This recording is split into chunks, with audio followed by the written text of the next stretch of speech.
Reka nongere nguhe ikaze ukomeje kugaruka kuri televiziyo yacu ya Rumazamizi TV, nizeye ko amahoro y'Imana akomeje kubana nawe aho uri hose, waba uri hanze y'igihugu cyangwa se mu Rwanda ubasha kumva ururimi rw'Ikinyarwanda, aho uri hose Imana ikomeze ikurinde. Mu by'ukuri mbazaniye amakuru asa nk'aho ari meza, amakuru biramutse bibaye ibihugu byacu byagira umutekano. Ese buriya hari Tshisekedi na perezida ufite amahane ninde? Mu by'ukuri n'umwana w'uruhinja yavuga umuntu ufite amahane. Umuntu ufite amahane biragaragara ko ari uwo bita Tshisekedi. Afite amahane akomeye cyane kuko aba ashaka gushima ku Rwanda mu by'ukuri, ariko kurwigarurira byaramunaniye. Ese koko ko twamenye ko Kongo yikubye u Rwanda inshuro 85, kuko Tshisekedi ari mu biki? Utagira ngo ari gupfa kurwana ashaka kugira ngo igihugu cy'u Rwanda agisubishe ku ikarita, ariko mu by'ukuri ntabwo byamukundira.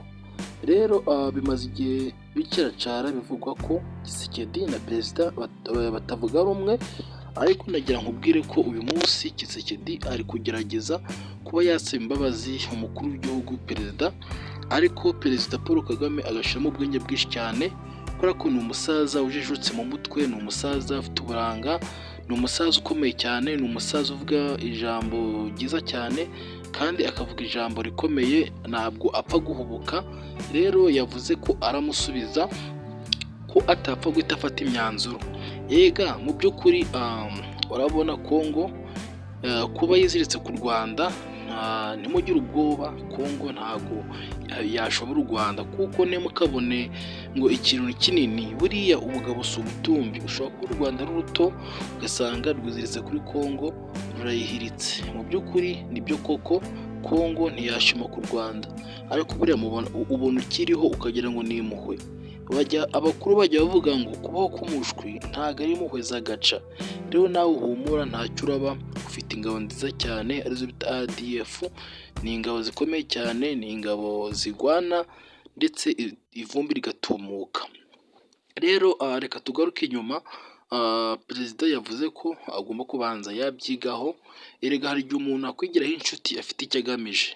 Hari igihe umuntu aza akakubwira ati mbabarira, narakosheje, ibyaha byose nagukoreye bimbabarire, kumbe ashaka ahantu aguhera. Mu by'ukuri perezida Paul Kagame yamubwiye ko agomba kumusubiza bidatinze, ariko muzehe wacu Kagame yavuze ko atapfa guhita amwemerera, kuko ntago azi imigambi ye, ntabwo yamubwiye ko atari Imana, ntabwo yarema umutima we kugira ngo abashe kuba yamenye ikimurimo. Rero ibi bintu ni ibyo gusubirwamo, ndetse mu by'ukuri perezida Paul Kagame nawe abonye Kongo yunze ku Rwanda nawe byamushimisha, ariko yahisemo ubwenge bwinshi, ntabwo yapfa guhita ahubuka bimwemerera.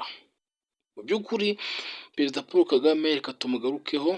Perezida Paul Kagame ni wa musaza ugira uburanga, ni wa musaza udategwa n'ababonetse bose, ni wa musaza ukunda abaturage, ni wa musaza utugeza ku iterambere, ni wa musaza uyoboye igihugu akakiyobora neza cyane mu buryo bwiza, akagishyira mu iterambere, kandi ahantu akiganisha ni hantu hakomeye cyane, hantu ku buryo buri umwe wese azisanga ari mu gihugu cy'amata n'ubuki. Kuko ibigaragara byo perezida Paul Kagame, iki gihugu urebye ahantu kigeze, ubonye n'ahantu cyari kiri mu 1994, kiriya gihe Habyarimana akiyobora, wabonye ko igihugu cyari cyarateye inyuma, aho hari harajemo ivangura, ukumva ko ibyo bintu ni bibi cyane. Ariko kuva perezida Paul Kagame yarageze ku buyobozi, mwabonye ko yashyizeho gahunda ya Ndi Umunyarwanda. Kumva iyo Ndi Umunyarwanda rero niyo ituma twubaka igihugu twishimye ndetse dufite umutekano uhagije, kubera ko nta by'amoko bikiriho ubu ngubu.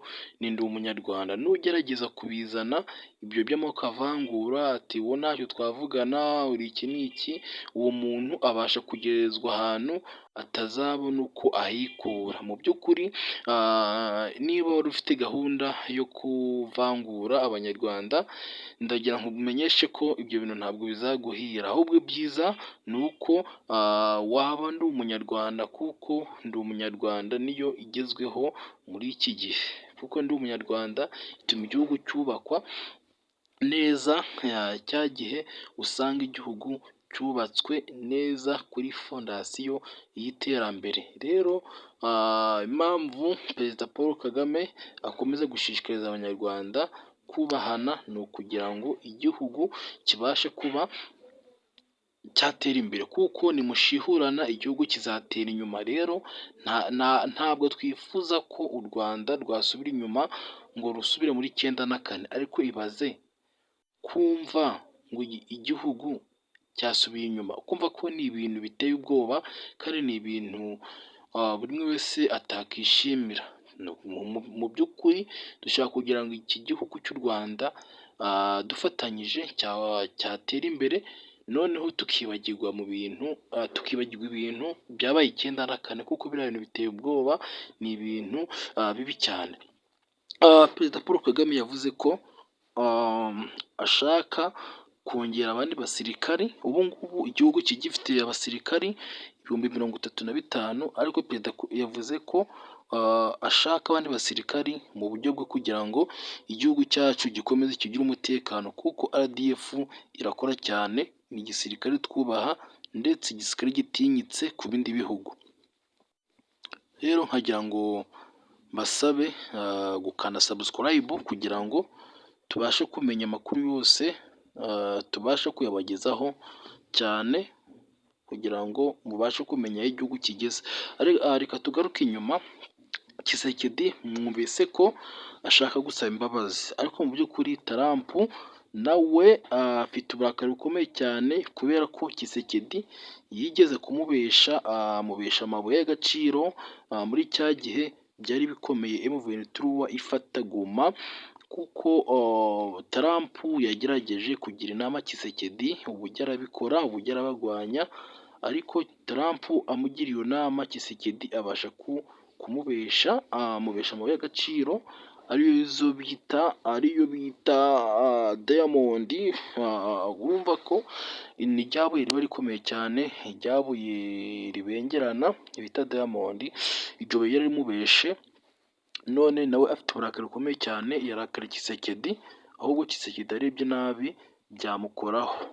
Murakoze, reka mbashimire, basaba kugira ngo mukomeze mudukurikirane umunsi ku wundi, ko mugenda mutureba birushaho kutunezeza. Murakoze.